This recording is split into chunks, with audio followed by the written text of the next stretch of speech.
केंद्रीय मंत्री श्री नरेंद्र सिंह जी तोमर, अन्य सभी मंत्रीगण, संसद में मेरे साथीगण, विधायकगण और अन्य सभी महानुभाव, और आज इस कार्यक्रम में देश के लाखों स्थानों पर करोड़ों किसान हमारे साथ जुड़े हैं। मैं राजस्थान की धरती से देश के उन करोड़ों किसानों को भी नमन करता हूं और राजस्थान के मेरे प्यारे भाई बहन भी आज इस महत्वपूर्ण कार्यक्रम की शोभा बढ़ा रहे हैं। खाटू श्याम जी की ये धरती देश भर के श्रद्धालुओं को भरोसा देती है, एक उम्मीद देती है। मेरा सौभाग्य है कि आज मुझे वीरों की भूमि शेखावटी से देश के लिए अनेक विकास परियोजनाओं को शुरू करने का अवसर मिला है। आज यहां से देश के करोड़ों किसानों को पीएम किसान सम्मान निधि के लगभग 18,000 करोड़ रुपए भेजे गए हैं, सीधे उनके बैंक खाते में जमा हुए हैं। आज देश में 1,25,000 पीएम किसान समृद्धि केंद्रों की शुरुआत की गई है। गांव और ब्लॉक लेवल पर बने इन पीएम किसान समृद्धि केंद्रों से करोड़ों किसानों को सीधा लाभ होगा। आज 1,500 से ज्यादा एफपीओ के लिए, हमारे किसानों के लिए open network for digital commerce यानी ONDC का लोकार्पण भी हुआ है। इससे देश के किसी भी कोने में बैठे किसान के लिए अपनी उपज बाजार तक पहुंचाना और आसान हो जाएगा। आज ही देश के किसानों के लिए एक नया यूरिया गोल्ड भी शुरू किया गया है। इनके अलावा राजस्थान के अलग अलग शहरों को नए मेडिकल कॉलेज और एकलव्य मॉडल स्कूल का उपहार भी मिला है। मैं देश के लोगों को, राजस्थान के लोगों को और खासकर मेरे किसान भाई बहनों को बहुत बहुत शुभकामनाएं देता हूं, बहुत बधाई देता हूं। साथियों, राजस्थान में सीकर और शेखावटी का ये हिस्सा एक प्रकार से किसानों का गढ़ है। यहां के किसानों हमेशा ये साबित किया है कि उनकी मेहनत के आगे कुछ भी मुश्किल नहीं है। पानी की कमी के बावजूद यहां किसानों ने धरती से भरपूर फसल लेकर दिखाई है। किसान का सामर्थ्य, किसान का परिश्रम मिट्टी से भी सोना निकाल देता है। और इसलिए हमारी सरकार देश के किसान के साथ कंधे से कंधा मिलाकर खड़ी है। साथियों, आजादी के इतने दशक बाद आज देश में ऐसी सरकार आई है जो किसान का दुख दर्द समझती है, किसान की चिंता समझती है। इसलिए बीते 9 वर्षों में भारत सरकार द्वारा लगातार किसान हित में फैसले लिए गए हैं। हमने बीज से बाजार तक किसानों के लिए नई व्यवस्थाओं का निर्माण किया है।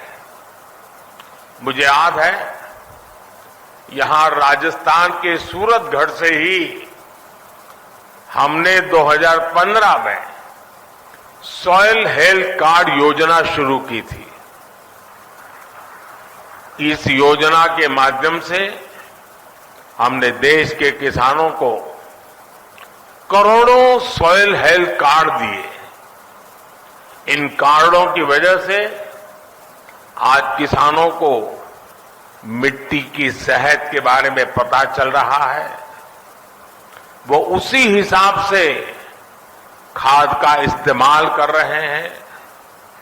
मुझे खुशी है कि आज फिर राजस्थान की धरती से किसानों के लिए एक और बड़ी योजना शुरू की जा रही है।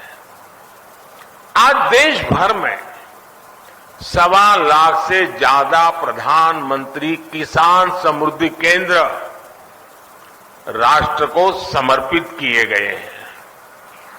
ये सभी केंद्र सच्चे अर्थों में किसानों की समृद्धि का मार्ग प्रशस्त करेंगे। ये एक तरह से किसानों के लिए वन स्टॉप सेंटर है। आप किसान भाई बहनों को अक्सर खेती से जुड़े सामानों के लिए, दूसरी जरूरतों के लिए अलग अलग जगह पर जाना पड़ता है। अब आपको ऐसी मुश्किलों का सामना नहीं करना पड़ेगा। अब प्रधानमंत्री किसान समृद्धि केंद्र किसानों को वहां से बीज भी मिलेगा और खाद भी मिलेगा। इसके अलावा खेती से जुड़े औजारों और दूसरी मशीनें भी इस केंद्र पर मिला करेगी। ये सेंटर खेती से जुड़ी हर आधुनिक जानकारी किसानों को देंगे। मैंने देखा है कि मेरे किसान भाई बहनों को कई बार योजना की सही जानकारी न होने की वजह से भी मेरे किसान भाइयों बहनों को बहुत नुकसान होता है। ये प्रधानमंत्री किसान समृद्धि केंद्र अब किसानों को हर योजना की समय पर जानकारी का भी जरिया बनेंगे। और साथियों, ये तो अभी शुरुआत है और मैं मेरे किसान भाइयों से आग्रह करता हूं, आप भी एक आदत डालिए। भले आपको किसानी से लेने कोई चीज खरीदनी नहीं है, लेकिन अगर आप बाजार में गए हैं, उस नगर में अगर किसान समृद्धि केंद्र है, कुछ भी नहीं खरीदना है तो भी वहां चक्कर काटिए, क्या चल रहा है जरा देखिए। आपने देखा होगा हमारी माताएं बहनें सब्जी लेने जाती हैं, लेकिन अगर कहीं साड़ी की दुकान दिखा दी, नहीं भी खरीदना होगा लेकिन चक्कर काटेगी, नया क्या आया है, वैरायटी कौन सी आई है, जरूर देखेगी। मेरे किसान भाई बहन भी ऐसे थोड़ा समय निकाल के आदत डाले कि जब भी गए हैं नगर में और वहां किसान समृद्धि केंद्र है, जरूर चक्कर काटेंगे, हर वैरायटी पर नजर डालेंगे, क्या नया आया है क्या नहीं, देखते रहेंगे। आप देखिए बहुत बड़ा लाभ होगा। साथियों, इस साल के अंत तक देश में 2.25 लाख से ज्यादा प्रधानमंत्री किसान समृद्धि केंद्र और बनाए जाएंगे, 2.25 लाख। साथियों, आज केंद्र में जो सरकार है वो किसानों के खर्चे कम करने के लिए, उनके खर्चों में हाथ बटाने के लिए पूरी ईमानदारी से काम कर रही है। पीएम किसान सम्मान निधि दुनिया की सबसे बड़ी योजना है जिसमें किसानों के बैंक खातों में सीधे पैसे ट्रांसफर किए जाते हैं।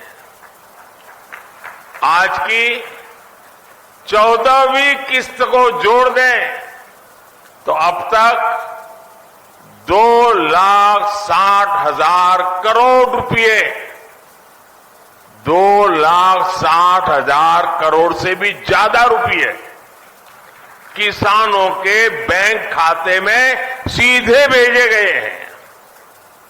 इन पैसों ने छोटे छोटे अनेक खर्च निपटाने में किसानों की बड़ी मदद की है।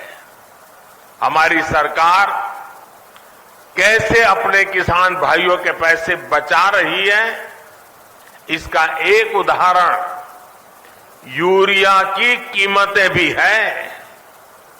और देश भर के किसान मुझे सुन रहे हैं, मेरी बात को ध्यान से सुने। आप जानते हैं कोरोना की कितनी बड़ी भयंकर महामारी आई, उसके बाद रूस और यूक्रेन का युद्ध हो गया और इसके कारण बाजार में बहुत बड़ी उथल पाथल हो गई। खास करके फर्टिलाइजर के क्षेत्र में तो तूफान मच गया, लेकिन इसका असर हमारी सरकार ने किसानों पर नहीं पड़ने दिया। मैं देश के अपने हर किसान भाई बहन को खाद कीमतों की ये सच्चाई बताना चाहता हूं।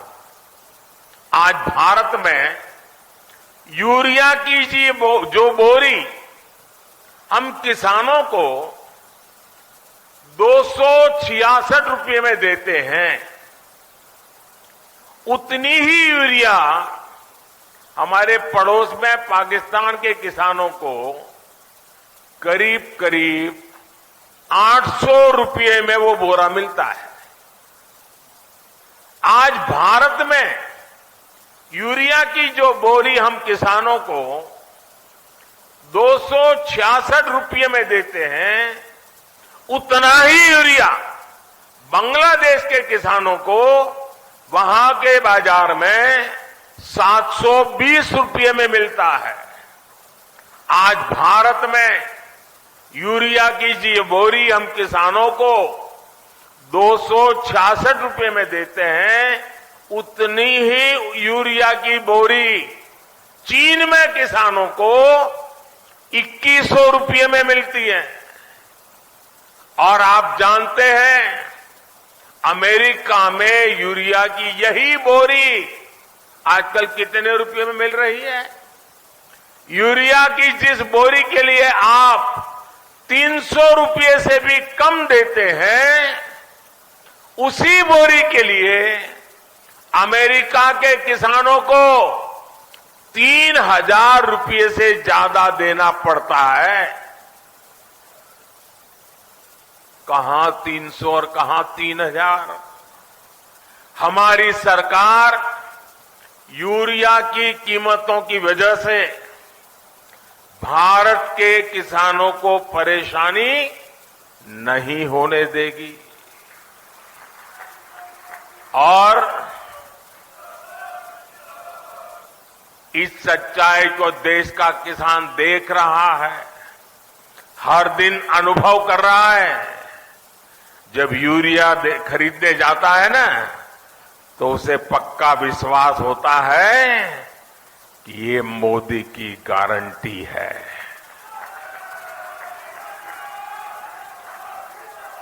गारंटी किसको कहते हैं वो किसान को पूछोगे तो पता चलेगा।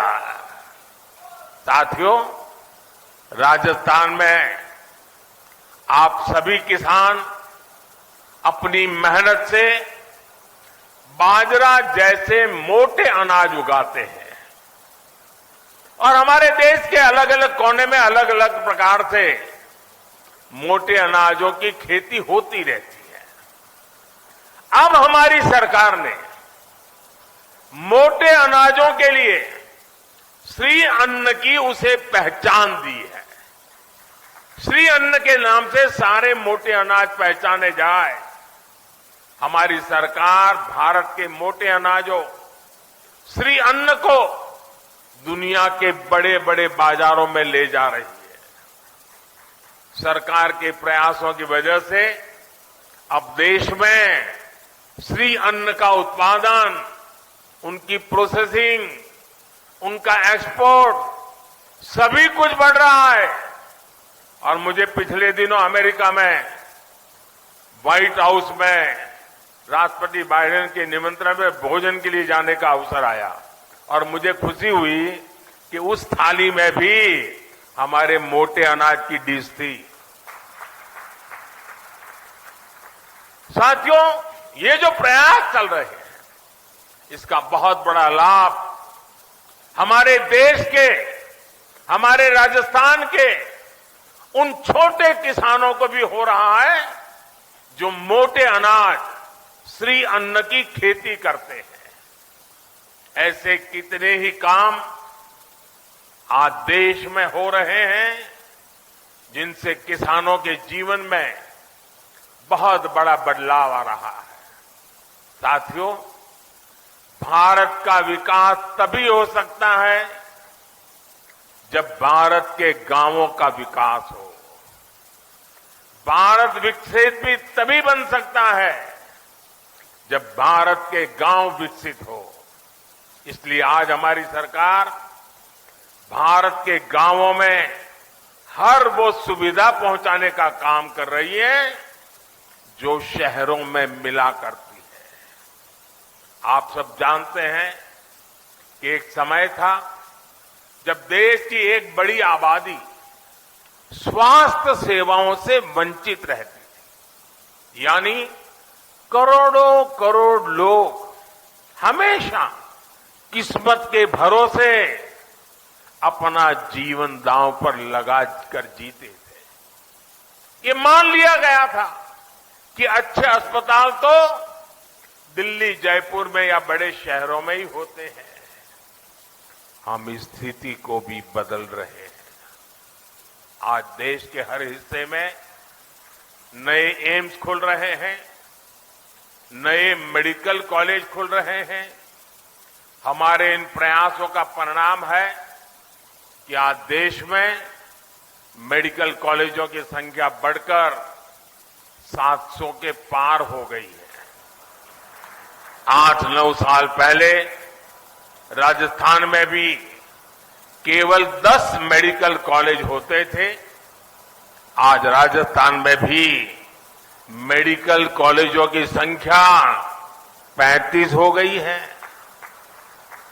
इससे अपने ही जिले के आसपास अच्छे इलाज की सुविधा तो हो ही रही है। इनसे पढ़ाई करके बड़ी संख्या में डॉक्टर्स भी निकल रहे हैं। ये डॉक्टर्स छोटे कस्बों और गांवों में बेहतर स्वास्थ्य व्यवस्था का आधार बन रहे हैं। जैसे कि आज जो नए मेडिकल कॉलेज मिले हैं, इनसे बारा, बूंदी, टोंक, सवाई माधोपुर, करौली, झुंझुनू, जैसलमेर, धौलपुर, चित्तौड़गढ़, सिरोही और सीकर समेत कई इलाकों को लाभ होगा। इलाज के लिए अब लोगों को जयपुर और दिल्ली के चक्कर नहीं लगाने पड़ेंगे। अब आपके घर के पास अच्छे अस्पताल भी होंगे। गरीब का बेटा और बेटी इन अस्पतालों में पढ़कर डॉक्टर भी बन पाएंगे। और साथियों, आपको पता है हमारी सरकार ने मेडिकल की पढ़ाई को भी मातृभाषा में पढ़ाई कराने का रास्ता बना दिया है। अब ये नहीं होगा कि अंग्रेजी न जानने की वजह से किसी गरीब का बेटा बेटी डॉक्टर बनने से रुक जाए। और ये भी मोदी की गारंटी है।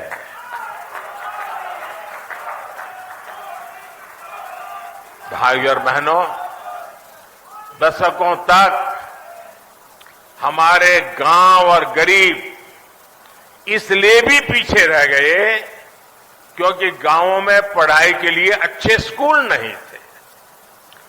पिछड़े और आदिवासी समाज के बच्चे सपने तो देखते थे, लेकिन उनके पास उन्हें पूरा करने का कोई रास्ता नहीं होता था। हमने शिक्षा के लिए बजट बहुत बड़ी मात्रा में बढ़ाया, संसाधनों को बढ़ाया, एकलव्य आदिवासी स्कूल खोले। इसका बहुत बड़ा लाभ हमारे आदिवासी युवाओं को मिला है। साथियों, सफलता तभी बड़ी होती है जब सपने बड़े होते हैं। राजस्थान तो देश का वो राज्य है जिसके वैभव ने सदियों तक दुनिया को हैरान किया है। हमें उस विरासत को संरक्षित करना है और राजस्थान को आधुनिक विकास की ऊंचाई पर भी पहुंचाना है। इसलिए राजस्थान में आधुनिक इंफ्रास्ट्रक्चर बनाना ये हमारी प्राथमिकता है। राजस्थान में बीते कुछ महीनों में ही दो हाईटेक एक्सप्रेसवे का लोकार्पण हुआ है। दिल्ली मुंबई एक्सप्रेसवे का एक प्रमुख सेक्शन और अमृतसर जामनगर एक्सप्रेसवे के जरिए राजस्थान विकास की नई गाथा लिख रहा है। राजस्थान के लोगों को वंदे भारत ट्रेन की सौगात भी मिली है। भारत सरकार आज जो इंफ्रास्ट्रक्चर पर निवेश कर रही है, पर्यटन से जुड़ी हुई सुविधाओं का विकास कर रही है, उससे राजस्थान में भी नए अवसर बनेंगे। जब आप पधारो हमारे देश कहकर पर्यटकों को बुलाएंगे तो एक्सप्रेसवे और अच्छी रेल सुविधाएं उनका स्वागत करेगी। हमारी सरकार ने स्वदेश दर्शन योजना के तहत खाटू श्याम जी मंदिर में भी सुविधाओं का विस्तार किया है। मुझे भरोसा है कि श्री खाटू श्याम के आशीर्वाद से राजस्थान के विकास को और भी गति मिलेगी। हम सब राजस्थान के गौरव और विरासत को पूरी दुनिया में नई पहचान देंगे। साथियों, राजस्थान के मुख्यमंत्री श्रीमान अशोक गहलोत जी कुछ दिनों से बीमार चल रहे हैं। उनके पैरों में कुछ तकलीफ है। आज इस कार्यक्रम में आने वाले थे, लेकिन उस कठिनाई के कारण नहीं आ पाए हैं। मैं उनके उत्तम स्वास्थ्य के लिए प्रार्थना करता हूं और सारे राजस्थान को इन अनेक विध नई सौगात के लिए, देश के किसानों को इस महत्वपूर्ण व्यवस्थाओं को विकसित कर करके उनको समर्पित करने के लिए मैं आज हृदय से बहुत बहुत बधाई और शुभकामनाएं देते हुए मेरी वाणी को विराम देता हूं। बहुत बहुत धन्यवाद।